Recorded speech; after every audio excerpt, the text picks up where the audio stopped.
लान वांगजी की सैंडलवुड की pure Saint जो अब खौफ और खून की स्मेल से मिली हुई थी। विभूषण लो डेंजरस वॉइस में कहता है, वेंचाओ ये क्या तमाशा लगा रखा है। वेंचाओ कहता है, बॉस सॉरी, ये मेरा पर्सनल मैटर था। लान वांगजी ने मेरे भाई को अरेस्ट किया था, मैं बदला ले रहा था। ये देखिए, ये वही पुलिस ऑफिसर है और ये उसकी फैमिली है। विभूषण गुस्से में कहता है, वेंचाओ ये सब तुम बाद में कर लेना, मेरे पास तुम्हारी ये कहानी सुनने के टाइम नहीं है, जल्दी मीटिंग में चलो। वेंचाओ तुरंत मान गया, यस बॉस राइट वे, बोलकर वहां से जाने लगा। लान वांगजी ने सुना वेंचाओ एक बार में ही मान गया इस आदमी की बात, तो ये कोई बड़ा इंसान ही होगा। वांगजी को लग रहा था अगर वांगजी की फैमिली को कोई सेव कर सकता है तो वो ये अल्फा ही कर सकता है। उसने सारा दर्द भूलकर उस पावरफुल सेंट की तरह खुद को खींचते हुए बढ़ने लगा। लान वांगजी ने विभूषण के पैरों को पकड़ लिया। एक ब्लाइंड ओमेगा की आखिरी कोशिश थी है। लान वांगजी टूटी हुई आवाज में दर्द में तड़पते हुए रिक्वेस्ट करता है, सर सारी गलती मेरी है, मैं कसूरवार हूँ, आप प्लीज मेरे फैमिली को जाने दीजिए, उनका कोई कसूर नहीं है।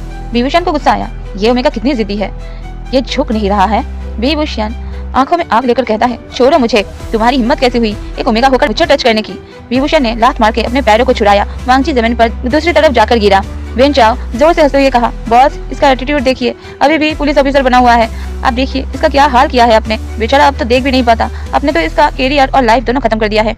वेंचाओ की बातों को सुनकर विभूषण को एक झटका लगता है और फिर से उसका अल्फा ईगो ट्रिगर हो जाता है। वेंचाओ की बातों ने विभूषण के अल्फा ईगो को घायल कर दिया। विभूषण ने मन में बोला, इतनी हिम्मत कहाँ से मिल गई, ओह तो ये वही पुलिस ऑफिसर है जिसने मुझे चैलेंज किया था, मुझे पकड़ने की कोशिश किया था, इसकी औकात तो अब इसे दिखाना ही पड़ेगा। इसका गुस्सा अब पर्सनल हो गया था, सिर्फ बदला नहीं, अब डोमिनेंस की बात भी आ गई थी। अब वांगजी को भी पता चल गया था ये वही मास्क वाला अल्फा विभूषण ही है। विभूषण अपनी आवाज में कोल्डनेस लाते हुए कहता है, ठीक है लान वांगजी, मैं तुम्हारी फैमिली को छोड़ देता हूँ। वेंचाओ लान वांगजी की फैमिली को छोड़ने को कहो। वांगजी का दिल एक पल के लिए खुश हुआ। विभूषण ने फिर से कहा, लेकिन उसके बदले में तुम्हें मेरी कीमत चुकानी पड़ेगी, तुम्हारी फैमिली फ्री हो जाएगी और तुम मेरे पास रहोगे, तुम मेरे मिशन में आओगे और लान वांगजी को विभूषण की बेट वार्मर बन के रहना पड़ेगा।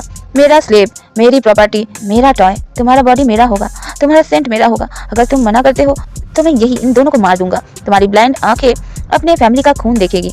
लान वांगजी के पास कोई ऑप्शन नहीं था, उसकी फैमिली उसकी लाइफ थी। लान वांगजी आंसू और दर्द से भरी आवाज में कहा, मैं रेडी हूँ। विभूषण की आवाज में अभी जीत की खुशी थी।